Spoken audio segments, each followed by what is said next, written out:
Hi, welkom bij Cybersecurity Stories, een serie verhalen over hoe u uw bedrijf, maar ook uw privéleven kunt beschermen tegen online gevaren. Te horen als podcast en te zien op YouTube en protector.nl.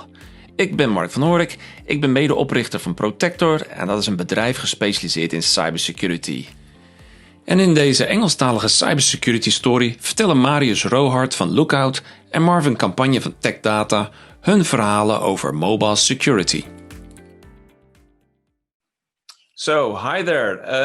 Welcome to Protector's Cybersecurity Stories. I've got as guests today, I've got Marius Rohart and Marvin Campaign from Techdata, and Marius is from Lookout.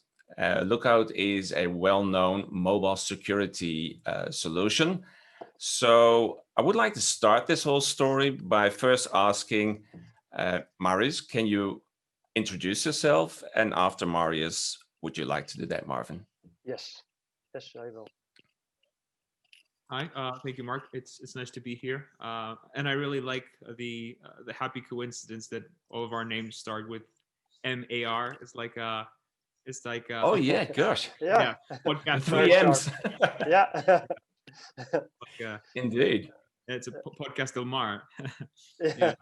So a bit about myself and a bit about Lookout maybe. So I've been with Lookout for almost 2 years now as a sales engineer, mostly in the Benelux, but I'm also covering some of the wider EMEA region from time to time. And before this, I used to work in security operations. I was security operations analyst. I can say for sure that from what I've seen and what I keep seeing in our interactions with customers, that mobile security is a must today. Okay, and Marvin? Yes. Good morning, everybody. My name is Marvin Campaign. I'm from Techdata, based in the Netherlands, in the south, in Eindhoven. Basically, Techdata is an IT distributor. Our goal is to bring our partners, IT companies like Protector, in contact with our vendors. But it's not just about bringing them in contact, but working together and how we can address the IT markets in the Netherlands. In this case, the Benelux. Our role is to advise, to support, and to understand the business in which we can obviously try and help our partners to bring some enlightenment for their customers. And in this case, Marius is from Lookout, and obviously fraud by email or by mobile phone is massively increasing. And I'm very looking forward to joining this podcast with you guys and setting something up which is sustainable. Okay. Now, thank you, Marvin. Well, now we know who's who in this whole section. I would like to start with mobile security. And you already said that, Marius, that's becoming more important. Why? I've got an iPhone, and the iPhone is protected, so I'm good, or not? That's a very good point. There's this sort of myth floating around that iPhone devices or iOS devices are usually safer than Android devices, but that's not really so. I mean, I'd say from a software development perspective, sure, Android is mostly open source, but and iPhone is, of course, closed source. But that only makes it, I'd say, it makes the flaws less visible on iPhone. So for Android, there's advantages and disadvantages to having an open software source in the sense that that's more visible to researchers, and they can patch vulnerabilities, but at the same time it's more visible to attackers as well. So it sort of evens out, I'd say. But if we're thinking about iOS and this myth that, hey, I'm using iOS, I don't need any additional sort of protection. If anything, the year 2020 has proved us wrong, because there have been lots of cases in which iOS devices have actually been targeted and compromised. So to that point, I'd say that while iPhone devices might be slightly more protected from an application perspective, because it's not as easy to load applications on an iPhone device for average users. From a phishing point of view, or from a web and content protection point of view, they're just as exposed as any other device. And to that matter, the majority of attacks we're seeing against iPhone devices do come from a phishing side. And if we're comparing mobile devices to traditional computer systems, I'll also notice that mobile devices have a much wider attack surface, in the sense that you can receive phishing links through SMS, through third-party messaging application or instant messaging, like, let's say, Facebook Messenger or WhatsApp, or and of course there's the traditional medium of phishing, which is email. So in a nutshell, mobile devices are much more exposed. Attackers have much more, I'd say, entries available to the device. So basically what you're saying is that, yes, Marvin? Yes, no, I was just trying to mention that it's funny talking about the mobile phishing links. I actually just shared one I received in 2017 with you guys. Just check your email or your your WhatsApp, and just to see how sophisticated things have gotten. And basically, I'm getting one every month now and then, and obviously I recognized it, but I can imagine lots of people don't even have a clue of what they should look for. Yeah. So basically, what the thing is, and what you said, Marvin, and what Marius said, the phones themselves are quite sophisticated. So from a technical perspective, they are secure. It's more the use of the smartphone. Exactly. That's where the threat is. Using an application on your secure phone that can be like what you're talking about, like a phishing attack. Now we're talking about phishing, and I think we earn our listeners and our viewers an explanation, because maybe not everybody knows what phishing is. So Marius, what did Marvin receive? And I know several other people that receive either in a text message or via WhatsApp link or whatever. What is a phishing mail or a phishing attack on a mobile? And what's the difference with the Nigerian prince on email on your desktop or laptop? That's a good point. So to start us off, phishing, I really like the term phishing, because it's pretty self-explanatory up to a point. So basically what phishing is basically dangling a sort of bait for someone to bite into. And the bait is actually called a social engineering. And what social engineering usually does in a message is it tries to engage that person's fight or flight response, like that instantaneous instinctive reaction. It's like, I need to act now. So that's actually a good way as a user to spot a phishing attempt. It's you have to watch out for that, for that message that tries to engage you right away. There's something at stake there, right? So it's either, oh, you just missed your delivery. If you don't want it to go back to where you ordered it from, click on this link now and confirm when you'll be at home. Or another sort of even more urgent, right, message is, oh, this is your banking institution.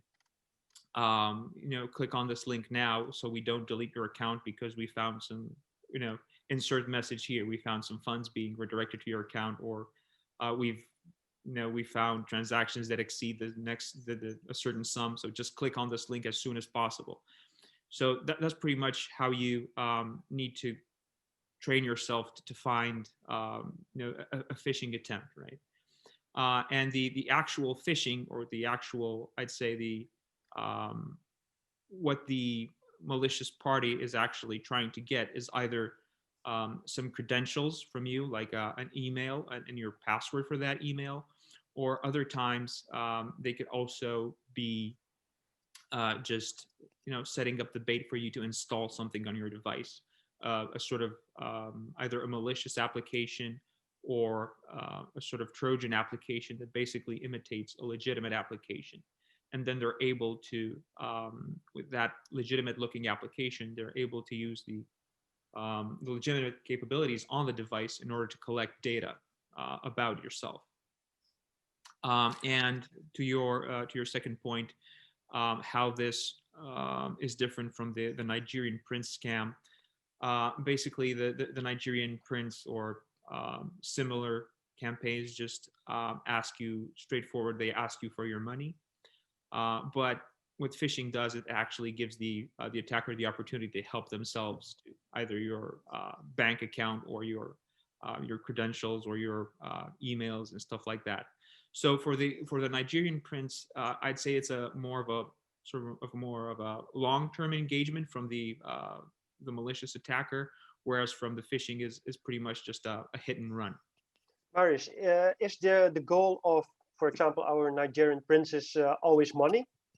Because you mentioned money data, are those their specific goals? Yeah, that's a very good point. Yeah, so for the Nigerian prince scam, they usually ask for money. There's this pretext that, hey, I have some money in my own country's bank account, but I'm not able to withdraw this money. So if you give me a sum of money, I'm able to then return that sum, which is basically a more recent, I'd say, variation of the Nigerian prince scam was the recent Twitter scam we've seen, with several public figures having their Twitter accounts compromised, and you see that sort of the people doing it were sort of not really that proficient in trying to pull scams, because they reverted to this Nigerian prince. So once they were able to get access to those accounts, they compromised the accounts of the public persons. What they did was they just reverted to a Nigerian scam. Hey, send us Bitcoin and we'll double that. So yeah, that was sort of a very interesting situation. What I also think is, I mentioned the Nigerian prince because that's everybody heard about that, and I think that a little bit people are laughing. So, gosh, it's 2020. Who falls for the Nigerian prince? Come on. That is one part of the thing. I think what the scary part is of the mobile phishing part is that this device is your personal life. We're doing everything with this, and you're so distracted with all these all the notifications or whatever. And in all of these notifications, there's suddenly this message from, and there's always an urgency of this. You have to do this. This is Amazon. Why haven't you picked up your package? Click here for more information on that package. And you're busy, and kids are screaming, and the dog is barking, and everything. There are a lot of distractions, and say, oh, Amazon. Oh, I did order something from Amazon. Oh, and then you click on it. So the mobile phishing, instead of the funny thing or the stupid thing of the Nigerian prince, mobile phishing, everybody can fall for it. And of course, you can do awareness training and teach people to be more vigilant. But what if you're in such a situation and things are all hectic?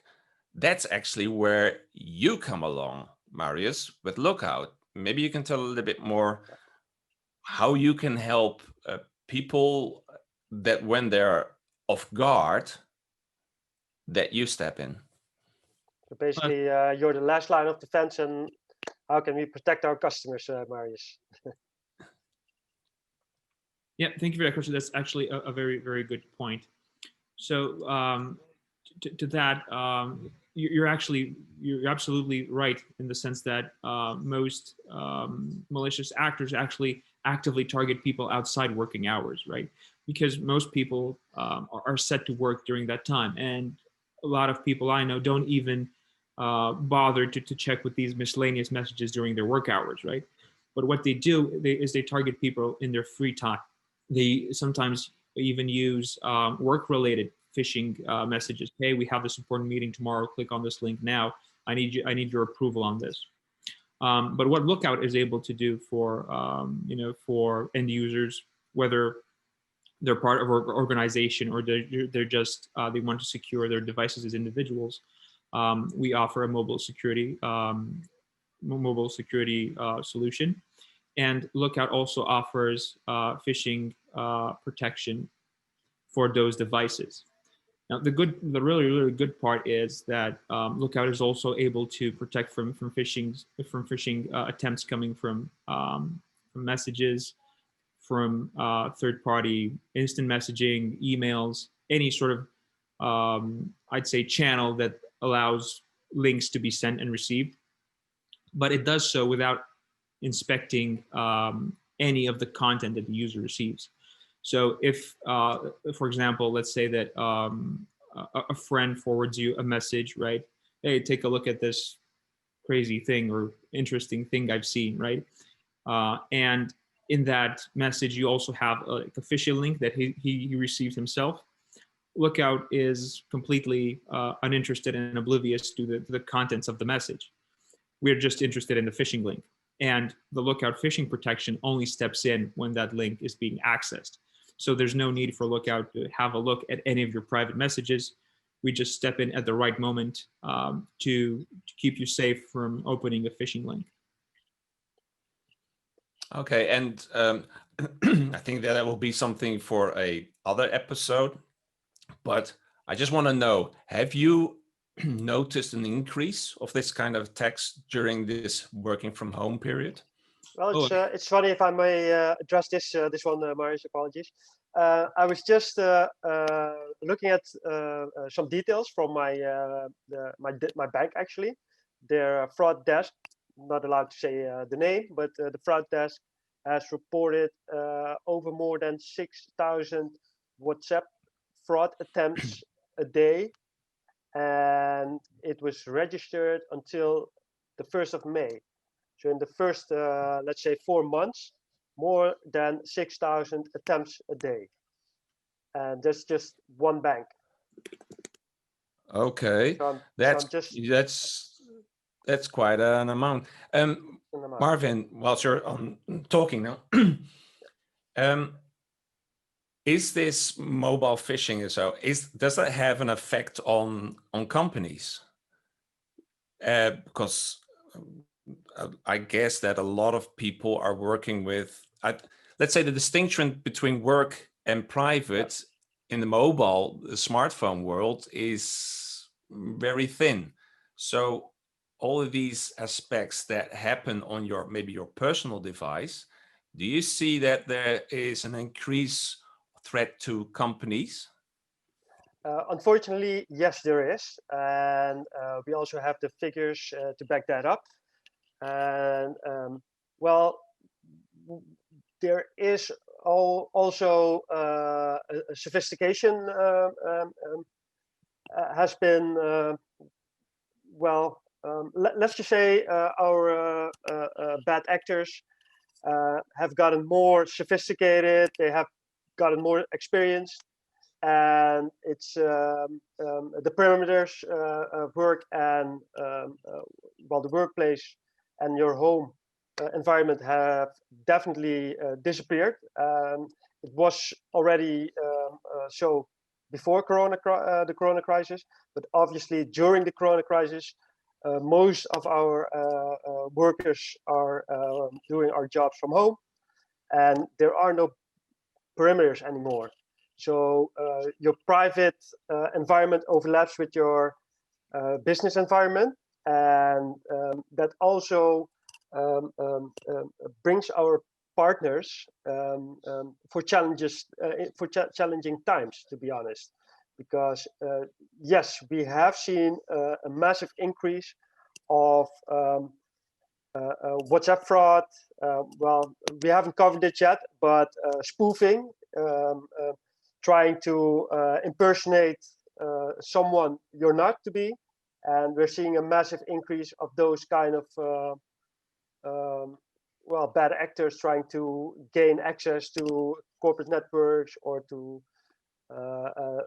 corporate data, and as Marius mentioned, also financial prospects could be very interested and lucrative for the bad actors. So yes, yes. Yes. Okay. Well, the answer is indeed yes. Yeah. I think that you've mentioned a complete array of other kind of threats. I think that it will be a little bit, excuse me, a little bit too much for this episode. But I think that we should have a follow-up episode going much more in detail of all the different kinds of mobile threats. Lookout has even got a complete mobile threat landscape. There are enough issues that that target our precious digital life apparatus that's called smartphone. So I think it's a good idea to zoom in further of these aspects in a next episode. For now, I would like to keep it to this part. We've discussed why mobile security is important, and we zoomed a little bit more in the phenomena of the mobile phishing part. I hope that the viewers and the listeners will have extra information and be, well, hopefully a little bit more aware of what the threats are. Are there any last things that you would like to add for this episode, Marius? So I just wanted to maybe share some statistics because, you know. Oh, sure. Numbers are very interesting to a lot of people, myself included. So this is just a second. In the meanwhile, Mark, all I want to add is if you have any doubt after receiving a phishing mail or an email, for example, from your local bank or bol.com or whatever kind of organizations you're daily in contact with, if you have any doubt, contact the bank, for example, or bol.com, or get in touch with the protector, and just have protector advise you on the case at hand. That's the last part I would like to mention to our viewers. Yeah, I think that's very good advice. It's like with driving. If you hesitate, don't take over the other car. If you're not sure, don't cross the road. Just use sounds easy, common sense. But as we've seen, it sounds easy. I know, but every little bit will help. And indeed, if you've got any questions, you can always reach out to us at Protector. It's our business to help you becoming more resilient and be more safe in the digital world. Okay, let's go back to Marius. He's got 3 bars, and one is very big. Yeah, you're able to see my screen. So so this is actually the rise in mobile phishing that we've seen during COVID. These statistics belong to Lookout, and you can see we pretty much for the last 2 quarters of the year 2019, the phishing is at a steady pace, but once the first quarter of 2020 came along, we've seen a 37.1 increase in phishing attempts, right? because of the pandemic situation. So this is, as you can see, this is also reflected in what we're seeing in the numbers of phishing encounters. That's indeed a huge increase. I'm not sure if you got that data already and so, but have you got the feeling that when it was summertime, that it was likely less? And do you see that it's increasing again? Or has it been increasing ever since? Good question. That's a good question. Yeah, I'm not. If you haven't got the data, but I'm very curious of that part, because we had that lockdown, then everything was a little bit going back to between brackets normal. So was that going down? But now we're going, unfortunately, in the wrong direction again. Do you see an increase, or hasn't that got anything to do with it? It's just they got the hang of it and they go and continue to push it on and on and on. Yeah, so I don't have any specific numbers to to illustrate my claim, but my feeling is that because the malicious attackers are pretty much do this as a as their as their everyday job, really. During the summertime and during vacations, they tend to to decrease in activity, and when these new I'd say the resurgence of a lockdown comes about, then they tend to ramp up their attempts again. So yeah, I'd say that there's a fair chance that we're going to see increased numbers in the following period. Okay.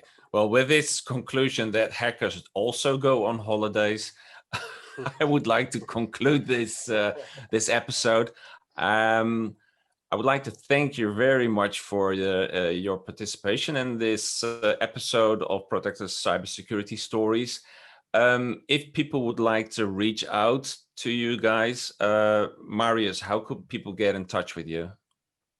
Oh, quite easily. If they're interested in knowing more about Lookout, they can just email me at marius@lookout.com, and I'd be happy to reply with any answers that they might require. Okay, and Marvin? Sorry. Also, Oh, maybe. sorry. Yeah, sorry. Also, maybe have a look at the Lookout website. Lots of useful information. So it's lookout.com. There's always the option of reaching out to our partners, both Techdata and Protector. Okay, I will put all those links in the show notes. And Marvin, how can they reach you? Either via LinkedIn or via Techdata or? Yeah, via LinkedIn. But basically, Techdata is a distributor of IT products, and let's say my customers are the IT resellers, like Protector. But if you are a reseller, you can contact me at marvin.campaign@techdata.com. But otherwise, you can look me up on LinkedIn, send me a message. And if you're an end customer, please get in contact with the Protector for the best advice and the best support for your company and organization. Well, thank you very much, gentlemen. And if your viewers or listeners find this interesting, so be our guest and subscribe, and hopefully see you in the next episode. Thank you very much.